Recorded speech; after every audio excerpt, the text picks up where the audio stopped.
அல்லது நிறைய பிரபரங்கள் இருக்கிற மேடையில் நம்மளும் ஒருத்தராக இருக்கிறது அதுவும் விரும்பக்கூடிய மேடையாக இருக்கும். ஆனால் இந்த மேடை ரொம்ப வித்தியாசமான ஒரு மேடையாக நான் கருதுகிறேன். அதற்கு ஒரு மிகப்பெரிய வாய்ப்பை ஏற்படுத்தி கொடுத்தது என்னுடைய மாப்பிள்ளை குகன் தான். ஏன்னா நான் பழகின காலத்தில் நிறைய அண்ணன் சொல்லி தான் நிறைய பேர்த்த சினிமாவில் கூப்பிடுவேன். நான் அதிகமாக மாப்பிள்ளைன்னு சொல்லி கூப்பிட்ட கேரக்டர் குகன். நான் பார்த்த கிட்டத்தட்ட 15 வருஷத்துக்கு முன்னாடி நான் பார்த்துருப்பேன்னு நினைக்கிறேன். அந்த கணத்திலிருந்து இந்த கணம் வரைக்கும் அவர்கிட்ட இருக்கிற அந்த உற்சாகமும் அண்ணன் பிரபாகரன் சொன்னது போல் அந்த சினிமா மேலே உள்ள காதலும் அவனை ஒரு நாடோடியாகவே இந்த சினிமா பல காலகட்டங்களை தூக்கி எறிஞ்சிருக்கு. ஆனால் இவ்வளோ காலம் அவளை இதெல்லாம் சலித்து இந்த மேடைக்கு வரத்துக்காண்டி அவன் பட்ட சிரமங்கிறது எழுத்தில் எழுதவே முடியாது. ஆனால் எப்போதுமே அவனுடைய முகத்துலேயும் சரி வார்த்தையிலையும் சரி சோர்வு வந்ததே கிடையாது. அப்படி அவன் இப்போ அண்ணன் சொன்னார், ஒரு தண்ணீர் கதை சொன்னார், சல்லடையை தூக்கி எறிஞ்சோன்னு நிறைஞ்சிருச்சுன்னாரு. ஒரு ஜப்பானிய பழமொழி ஒன்று இருக்கிறது,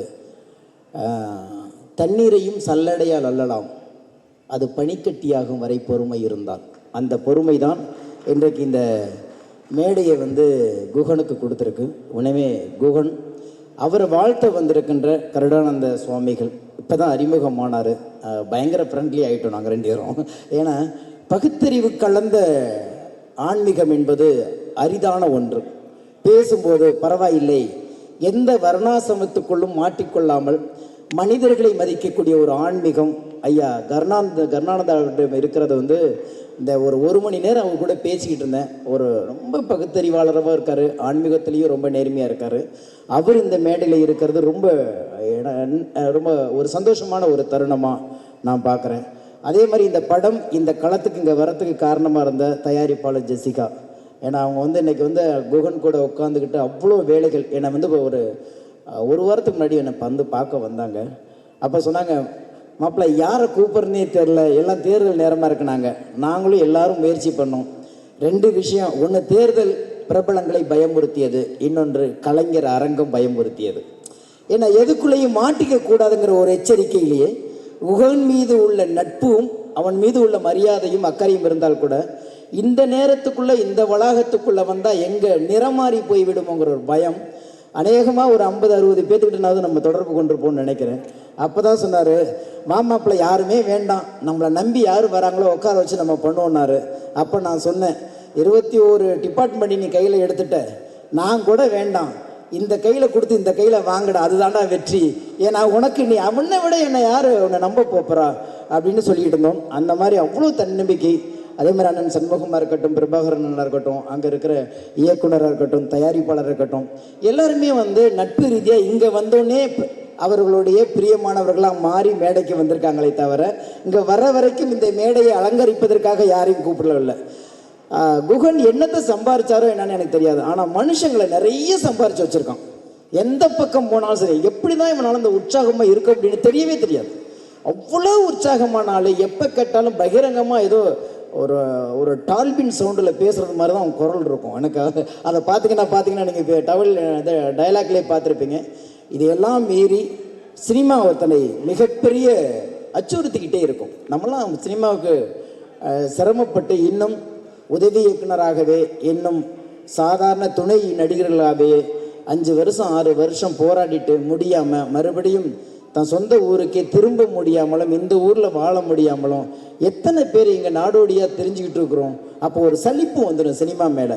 ஆனால் இத்தனை வருட காலம் அவங்க அப்பா கிட்ட பேசிட்டு இருந்தபோது ஏறத்தாழ ஒரு 30 வருஷமாக கஷ்டப்படுறான் ஐயா. இப்போ தான் அவங்க அப்பாவையும் பார்த்தேன். எங்கள் ஊர்லன்னா ஏதாவது அவனுக்கு செஞ்சு கொடுத்துருவேன், எங்களுக்கு சினிமாவில் யாரையுமே தெரியாதுயா. ஊரில் எதையோ ஒன்று செஞ்சு கொடுத்துருவேன், ஆனால் இந்த ஊரில் சினிமாவில் எங்களுக்கு என்னையா செய்ய முடியும்? ஏதோ ஆசைப்பட்டான், ஏதோ பண்ணுறானோ, வந்துட்டான், மேடை வரைக்கும் வந்துட்டான், இதுக்கப்புறம் கடவுள் கொடுத்த வரோம் அப்படின்னு சொல்லி அவங்க அப்பா சொல்லும்போது தான் தெரிஞ்சு இந்த மாதிரி அம்மா அப்பாக்கள் அமைவதே சினிமாக்காரங்களுக்கு கொடுத்து வச்ச வரம். போய் ஜெயிக்கலைன்னா மரியாதையாக மாடு மேய்க்க வாடா, கல்யாணத்தை பண்ணுடா, வீரில் இருல, வயக்காட்டை பாடுறான்னு சொல்லி விரட்டிட்டு இருக்கிற அம்மா அப்பாவுக்கு பற்றியில் ஆசைப்பட்டுட்டல போ எதுவாவது பார்த்துன்னா. எங்கள் அம்மா அப்பாவை பற்றி நான் ஒரு கவிதை எழுதியிருக்கும்போது அந்த வரிகள் தான் அப்பாவை பார்க்கும்போது யாகம் வந்துச்சு. உங்களுக்கு என் மீது பாசம் இல்லை, அதனால் முதல் குழந்தையாக பெறவில்லை. இப்படி ஒரு கவிதை ஆரம்பிச்சிருப்பேன். ஏன்னா நான் கடைசி பையன், 8வது பையன். அதில் ஒரு வரி சொல்லியிருப்பேன், எது எப்படியோ நீங்கள் எனக்கு எதுவுமே செய்யவில்லை, எனக்கான சிந்தனைகளையோ என்னுடைய பிரியங்களை நீங்கள் பகிர்ந்து கொள்ளவில்லை, நான் எது செய்தாலும் அமைதியாகவே இருந்தீர்களே, அதற்காக நன்றின்னு சொல்லி அந்த கவிதையை முடிச்சிருப்பேன். ஒரு நீண்ட கவிதை. அதனால் அவன் என்ன செய்கிறானே தெரியுமோ தெரியாதில்லை, அமைதியாக இருந்து அவனுக்கான வழியை திறந்து விட்டதுனால நிஜமாக நீ விழுந்து விழுந்து வணங்க வேண்டியது அம்மா அப்பா அக்கா கால்களில் தான். ஏன்னா எப்போதுமே ஒரு சகோதரியை பாசம் சகோதரனுக்கு தான் தெரியும். அதுங்க பார்க்கும்போது பார்த்தோம், ஒரு தோழமையோடு அவங்க அரவணைத்து அந்த பாசத்தை இந்த மேடையில் வரத்து கொண்டு என் தம்பி ஏறி நிற்கிறான், என் அண்ணன் ஏறி நிற்கிறாங்கிற அந்த பாசங்கிறது வேறு. எனவே இது ஒரு வித்தியாசமான ஒரு விழா. எனக்கு இதில் என்ன இன்னும் கொஞ்சம் மரியாதை உண்டு குகன் மேல் அப்படின்னா, உங்களுக்கெல்லாம் தெரியும் தஞ்சாவூரில் பேராவூரணிங்கிற மாவட்டத்திலேயே அங்கே குருவிக்கரம்பை சண்முகம் அவங்க வம்சாவளியில், அதாவது ஒரு வகையில் பெரியப்பா முறைன்னு நினைக்கிறேன் உங்களுக்கு, அந்த வம்சாவளியில் அவர் யாருன்னா இந்த தலைமுறைகளுக்கு தெரியாதுன்னு நினைக்கிறேன், மற்ற பத்திரிகையாளர்களுக்கு நிறைய தெரியும். ஐயா பாக்கியராஜ் மூலியமாக தான் அவர் பாடலாசிரியராக இருந்தார். அவர் நம்ம கல்லூரியில் தமிழ்துறை தலைவராக இருந்தார், பச்சையப்பன் கல்லூரியில் இருந்தார்னு நினைக்கிறேன். அவர் எழுதின முதல் பாட்டு, கவிதை அரங்கேறும் நேரம் மலர் கணைகள் பரிமாறும் தேகம், இந்த மாதிரி புகழ்பெற்ற பாடல்களை பாடிய ஒரு கவிஞனின் அந்த ரத்தத்திலேருந்து அந்த உணர்வுலேருந்து வந்ததுனால எனக்கு குகன் மேலே ரொம்ப எனக்கு பாசம் உண்டு. எப்படி சொந்த படம் எடுத்து கண்ணதாசன் ஐயா நஷ்டத்தில் போனாரோ, சொந்த படம் எடுத்து எப்படி மேத்தா ஐயா நஷ்டத்தில் விழுந்தாரோ, அதே போல் ஒரு காலகட்டத்தில் சொந்த படம் எடுத்து குருவிக்கரம்பை சண்முகம் ஐயாவும் ஒரு இழப்பை சந்தித்தார். ஆனாலும் தன் முன்னவர்கள் இழந்ததை பின்னவர்கள் பிடிப்பது என்பதுதான் காலத்தின் கட்டாயம். இந்த காலம் என்னை துரத்தி கொண்டே இருந்தாலும் என்னுடைய இலக்கு ஒன்றுதான் அப்படிங்கிற அந்த ஒற்றை கோரிக்கையில் ஓடி இந்த இடத்துல நிற்கிறான். இந்த படம் நல்லா இருக்கு நல்லா இல்லை அதெல்லாம் நான் எதை பற்றியுமே பேச மாட்டேன். உழைப்பவன் இறைவனின் பிள்ளை, உழைப்பவன் தோற்பதே இல்லை, நீ ஜெயிச்சிட்ட, வாழ்த்துக்கள். தென்னாருடைய சிவனே போற்றி, எந்நாட்டவருக்கும் இறைவா போற்றி, காவாய் கனகத்திரளே போற்றி, கைலை மலையானே போற்றி, தென்னாருடைய சிவனே போற்றி அப்படின்னு சொல்லக்கூடிய நம்மெல்லாம் இந்தியாவில் இருக்கக்கூடிய தென்னிந்தியாவில் வாழ்ந்திருக்கக்கூடிய தமிழர்களுடைய பண்பாட்டிலும் கலாச்சாரத்திலும் நம்மெல்லாம் இருந்து கொண்டிருக்கின்றோம். அதில் இன்றைய தினம் குகன் சக்கரவர்த்தி அவர்கள் ஒரு மிகப்பெரிய 21 முயற்சி ரொம்ப எடுத்திருக்கிறாரு.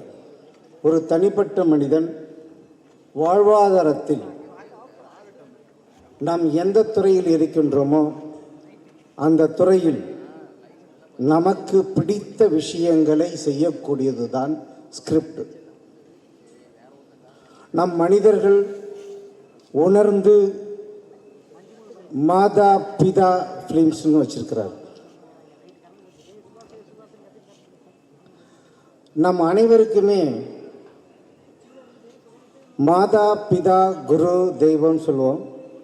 அதில் குகன் சக்கரவர்த்தி நான் பல ஆண்டுகளாக அவருடைய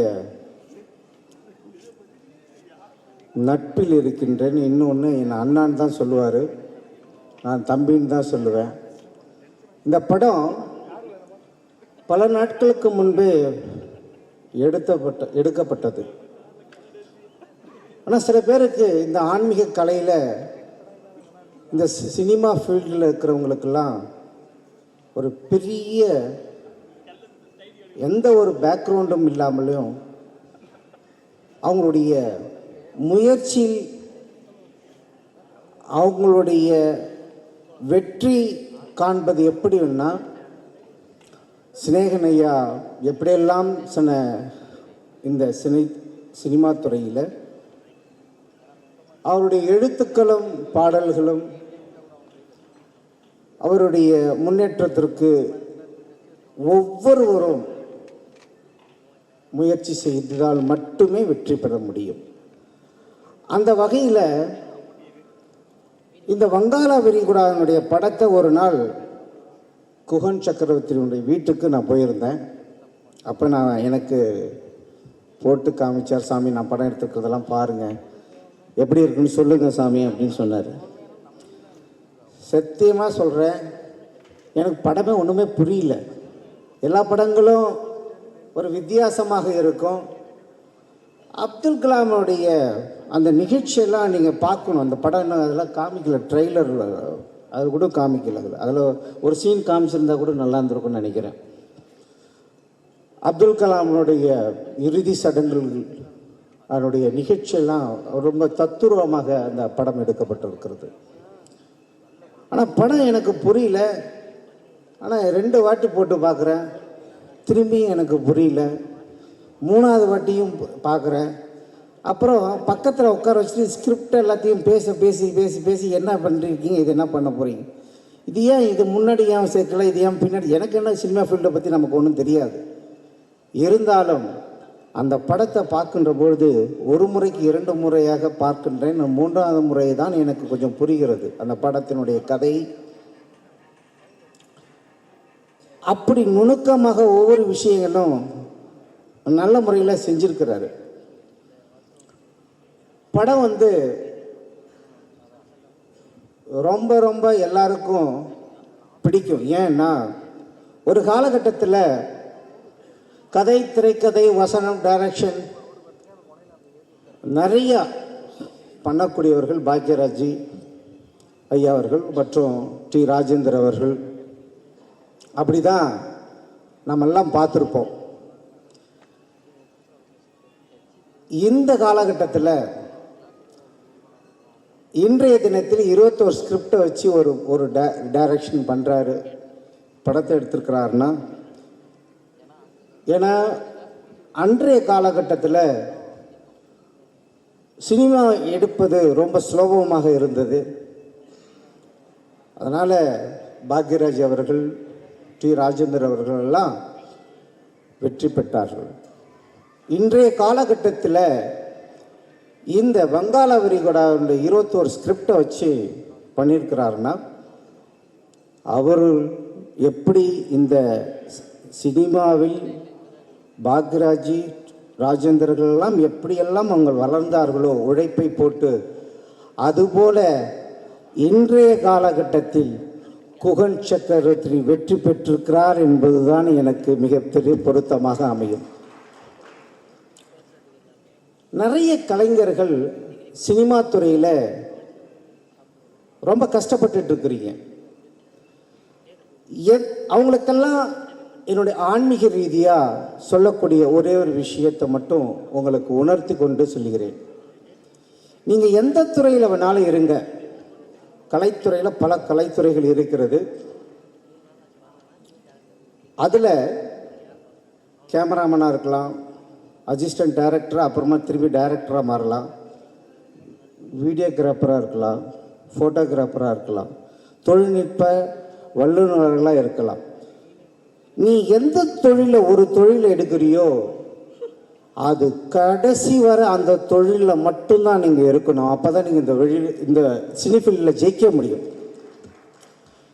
கொஞ்ச நாள் என்ன பண்ணுறீங்கன்னா நடிக்க போயிடுறீங்க, சில நாள் என்ன பண்ணுறீங்க இன்னொரு துறைக்கு போயிடுறீங்க. அதனாலேயே நிறைய கலைஞர்கள் இன்னும் வடபழனியில் சுற்றிட்டு தான் இருக்கிறீங்க. அதுக்கு காரணம் என்னன்னா, உங்களுடைய முயற்சி உண்மையாலுமே இருக்குது. உங்களுடைய இருக்கக்கூடிய உங்களுடைய இன்வால்வ்டு சப்ஜெக்ட், அந்த சப்ஜெக்டை வெளியில் கொண்டுட்டு வர்றதுக்கு முயற்சி பண்ணுறீங்க. ஆனால் அந்த சப்ஜெக்டு நீங்கள் எதில் ஒரு முயற்சியாக இருக்கிறீங்களோ அந்த சப்ஜெக்டாகவே இருக்கணும். அப்படிப்பட்ட இருந்து தான் குகன் சக்கரவர்த்தி இருந்த 2 கொரோனா பீரியட்லலாம் நான் ஃபோன் பண்ணி கேட்பேன், குகன் எப்போ படம் ரிலீஸ் பண்ண போகிற, எப்போ ஆடியோ ரிலீஸ் பண்ண போகிற சொல்லுவார். சாமி பண்ணிடலாம் சாமி, அடுத்த மாதம் பண்ணிடலாம் சாமின்னு. அப்படி சொல்லி எனக்கு 2 வருஷம் ஆக்கிட்டார். நான் என்னடா இவ்வளோ நாள் தள்ளி போயிட்டே இருக்கு இந்த படம், ஏன் இந்த மாதிரி பண்ணிட்டு இருக்கிறாரு அப்படின்னு கேட்கும் பொழுது சினேகன் ஐயா அதை கரெக்டாக சொன்னார். மனசு தோல்வி அடையவே கூடாது. ஒரு மனிதனுக்கு மிக மிக மிக மிக முக்கியம் அப்படின்னா, நம்ம வெற்றி அடையமோ வெற்றி அடையலையோ, ஆனால் மனிதனுடைய இயல்பான குணங்களிலிருந்து மாறவே கூடாது. அப்பதான் உன்னுடைய வைப்ரேஷன்ஸ் வேலை செய்யும். டாக்டர் குகன் சக்கரவர்த்தியார் அவர்களை பேசுமாறு அன்புடன் அழைக்கிறோம்.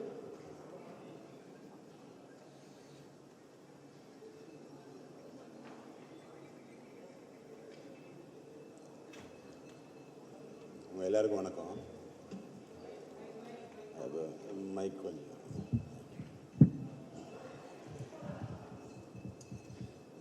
உங்க எல்லாருக்கும் வணக்கம்.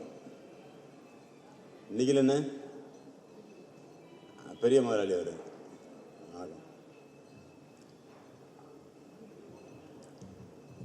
இந்த வங்காள விரிகுடானா நான் பெரிய ஏதோ கம்ப சுத்துற வேலைகளை பார்த்துட்டேங்கிறது மாதிரிலாம் இல்லை. ஓகேண்ணா, தேங்க்யூ. இது எனக்கு பிடிச்ச ஒரு விஷயத்தை நான் வெளியில் கொண்டு வந்து காட்டுறது எனக்கு ஒரு சந்தோஷம். இந்த 5 பேர், கலைஞர், டாக்டர் கலைஞர், முதலமைச்சர் அம்மா,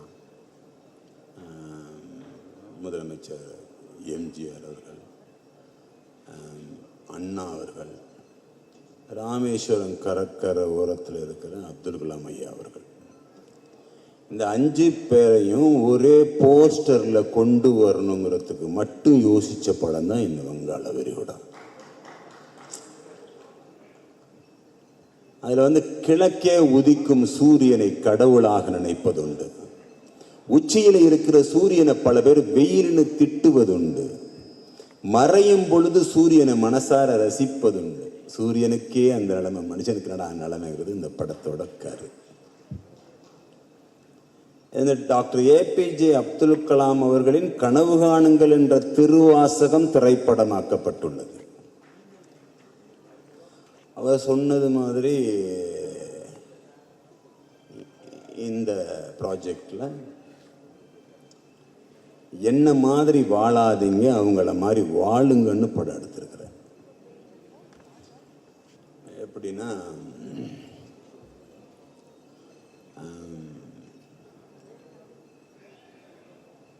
ஒரு ராமேஸ்வரம் கடற்கரையில் ஒரு மீனவ குப்பத்துக்குள்ளே பிறந்து செத்தத்துக்கு அப்புறம் உலக நாடுகளையே அழுக வச்சார் ஐயா அப்துல் கலாம்.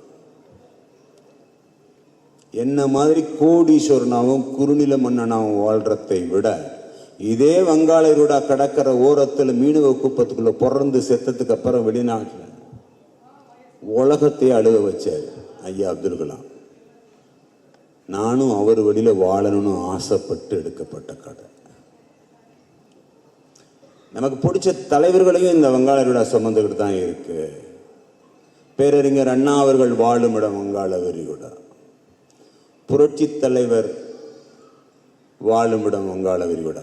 புரட்சி தலைவி அம்மா அவர்கள் வாழும் இடம் வங்காள விரிகுடா. டாக்டர் கலைஞர் அவர்கள் வாழும் இடம் வங்காள விரிகுடா. இந்த வங்காள விரிகுடா கடலின் அலைகள் ஓயாமல் இருப்பதைப் போல நமது திராவிட பாரம்பரியத்தின் அலைகளும் ஓயாமல் இருக்கட்டும். நட்புடன் குகன் சக்கரவர்த்தியார்னு முடிச்சிருப்பேன். அடுத்த படமெல்லாம் முடிஞ்சு லாஸ்ட் எண்டில் ஒரு கோரிக்கை வச்சிருப்பேன் முதலமைச்சருக்கு. எல்லாரும் கொஸ்டின் கேட்டாங்க என்கிட்ட. கட்சிங்கிற அடிப்படை ஒன்று இருக்கு, ஜாதிங்கிற அடிப்படை ஒன்று இருக்கு. எந்த அடிப்படையில் இந்த படத்தை தொட்டாலும் பூகம்பமாக வெடிச்சிருமோன்னு பயந்து எடுக்கப்பட்ட ஒரு கதை. எனக்கு தனிப்பட்ட முறையில் அப்துல் கலாம் மேலே வருத்தம் இருக்குன்னு சொல்லியிருக்கேன். என் ஃப்ரெண்டுலாம் அடிக்க வந்துட்டாங்க, பேச வந்துட்டாங்க. என்ன மச்சான் நீ என்ன இப்படி எடுத்திருக்க? இல்லை மச்சான், அதுக்கு காரணம் இருக்கு. அந்த காரணத்தை உங்ககிட்டையும் நான் இங்கே சொல்ல மாட்டேன், சினிமா பாருங்க. அதே சமயத்தில் இங்கே வந்திருக்கிறது யாரும் வெளியிலேருந்து காசு கொடுத்து எனக்கு பேசுறதுக்கு கூட்டிக்கிட்டு வராத ஆளுங்க. முதல் சினிமாவில் இப்படி ஒரு மேடை, அது மிகச்சிறந்த சரியான மேடை. தலைவன் மிகச்சிறந்த எழுத்தாளன், மறக்க முடியாத மறுக்க முடியாத தலைவன் டாக்டர் கலைஞர் அவர்கள் பேசி இந்த மேடையில் நானும் பேசுவதை நினைத்து பெருமை கொள்கிறேன் நெஞ்சில். அவர் எனக்கு இன்ஸ்டியூட்டில் படிக்கிறதுக்கு ரெக்கமெண்டேஷன் பண்ணி ஒரு ஆள்கிட்ட சொல்லிவிட்டு என்னை அனுப்பிவிட்டாங்க. அப்போ டிஆர் பாலு, எக்ஸ்எம்எல்ஏ கிருஷ்ணமூர்த்தி, இங்கே மச்சான் உட்காந்துருக்காரு சுரேஷன், வாண்டு என்னை கையை பிடிச்சி கூட்டிகிட்டு போவார். எங்கள் அப்பா அம்மா 2 பேரும் அவரை நம்பி தான் விடுவார். எங்கள் அண்ணன் செத்து போயிட்டார் ஆக்சிடெண்ட்டில். அப்போது சாமியை கும்பிட மாட்டேன் நான். ஏன்னா திருச்செந்தூர் கோயிலுக்கு போகையில் தான் எங்கள் அண்ணன் ஆக்சிடெண்ட் ஆகி செத்துது. அதில் கிட்டத்தட்ட முடிஞ்சு போச்சுன்னு சொன்ன ஒரு குடும்பம் தான் எங்கள் குடும்பம். அதில் அப்பா அம்மா தங்கச்சி எல்லாரும் போயிருக்காங்க. எங்கள் மாமா பசங்க, சின்ன பசங்க. அந்த ஆக்சிடெண்ட்லேருந்து இன்னைக்கு வரைக்கும் என் குடும்பம் எழும்பி வெளியில் வரலாங்க. இதுதான் உண்மை. பாசம் மட்டும்தான் இங்கே. காசு உங்ககிட்ட இருக்கும், அவர்கிட்ட இருக்கும், அவர்கிட்ட இருக்கும். பெரிய ஆள்னு சொல்கிறவன் எல்லாம் படம் எடுக்க முடியாது. அறிவு இருக்கிறவன், சாதிக்க வைக்கணும் மற்றவங்களேன்னு நினைக்கிறவன் எடுக்கிறது தான் இங்கே படம். நல்ல பாம்பும் படம் எடுக்கும். நல்ல மனிதர்கள் மேக்சிமம் இங்கே வர்றது கஷ்டம். அறிவாளிக வர்ற இடம். அப்படி ஒரு மேடை இந்த மேடை. எனக்கும் நல்லா பேச தெரியுதுன்னு நினைக்கிறேன், சந்தோஷப்படுறேன். அதில் ஒரு கோரிக்கை வச்சிருக்கேன். இந்த படத்தில் கிளைமேக்ஸ் எண்டு,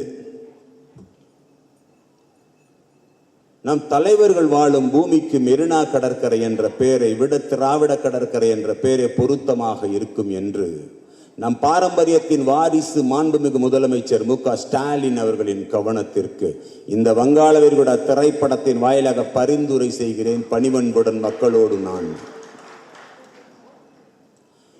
இந்த படத்தை போட்டு காட்டி தியேட்டரில் ரிலீஸ் பண்ணதுக்கு அப்புறம் வேணா இங்கே கூட்டம் நிறையா வரலாம். நான் நல்லா பெரிய பேச்சாளர், நல்ல நடிகை, நல்ல டைரக்டர்னு சொல்லலாம்.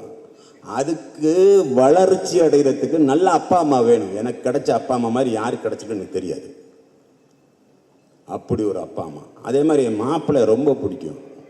யார்? சினேகனன். அவங்க அப்பா அம்மா மேலே வச்சிருக்க அன்பும் பண்பும் பாசமும் உண்மையும் நேர்மையும் கருணையும் காதலும் என்னை விரும்ப வைத்தது என் மாப்பிள்ளை சினேகன். நானும் போய் அவனை கூப்பிட்டு, மாப்பிள்ளை எங்கே இருக்கு மாப்பிள்ளை? சொல்லு மச்சான். மச்சான் எங்க என்ன வச்சான்? என்னென்ன வச்சான் மச்சான்? அரசியல் பயங்கரமான சூடு பிடிக்கிற நேரத்தில் யாருமே உன்னை நம்பி இங்கே வந்து பேச முடியாது மாப்பிள்ள. இதில் பாதி பேருக்கு கட்சி, பாதி பேருக்கு மற்றதெல்லாம் இருக்கு மாப்பிள்ள. பணம் கொடுத்தா பாதி பேர் வருவாங்க, இடம் கொடுத்தா 3/4 பேர் வருவாங்க. இந்த இடத்துல கட்சி சார்பில் ஒருத்தனால பேச முடியாதுன்னு சொன்னாங்க. ஆனால் பேசுறதுக்கு கூப்பிட்டு வந்த ஒரே ஆள் ஏன் மாப்பிள்ள. இதோட பெருமை எனக்கு என்ன வேணும்? வந்து பேசினா கட்டி பிடிச்சான், முத்தம் கொடுத்தான், ஜெயிஸ்டேண்டா மச்சான் அப்படின்னு. படம் நல்லா இருந்தால் தான் நீங்கள் பார்ப்பீங்க. நல்ல படம், தரமான படம், அருமையான பாட்டு, சரியான மெட்டு போட்டு பாடி இருக்கிறேன். கதை, திரைக்கதை, வசனம், பாடல்கள், இசை, ஒளிப்பதிவு, கலை, நடனம், சண்டை பயிற்சி, பின்னணி பாடகர், பின்னணி இசை, ப்ரொடக்ஷன் டிசைனர், டைட்டிலிங், சிகை அலங்காரம், வெளிப்புற படப்பிடிப்பு, தளங்கள், ப்ரொடியூசர், டைரக்டர்.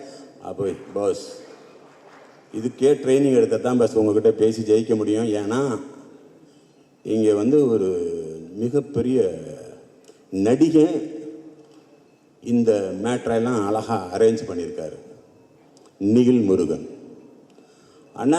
நான் ஆடியோ ரிலீஸ் பண்ணேன். ஓகே குகன், பண்ணிக்கலாம் குகன், பண்ணிக்கலாம் குகன். ஓகே, அப்போ எப்போன்னு உங்களை பார்க்கலாம். நான் சொல்கிறேன் குகன், நான் சொல்கிறேன் குகன். ஓகே.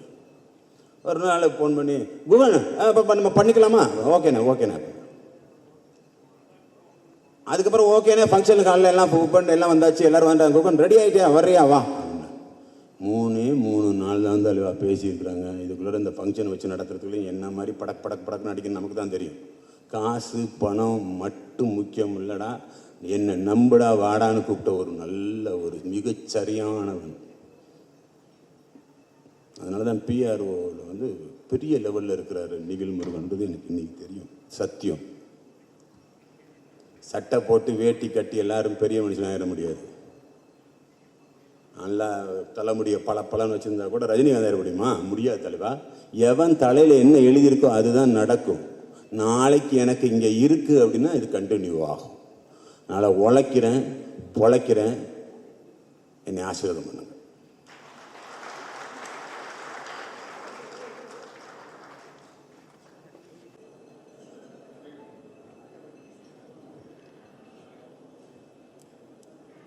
வங்காள விரிகுடா படத்தின் இசைத்தட்டை திரு கருடானந்த சுவாமிகள் அவர்கள் வெளியிட டாக்டர் குகன் சக்கரவர்த்தியார் அவர்களின் தாய் மற்றும் தந்தை பெற்றுக்கொள்கிறார்கள்.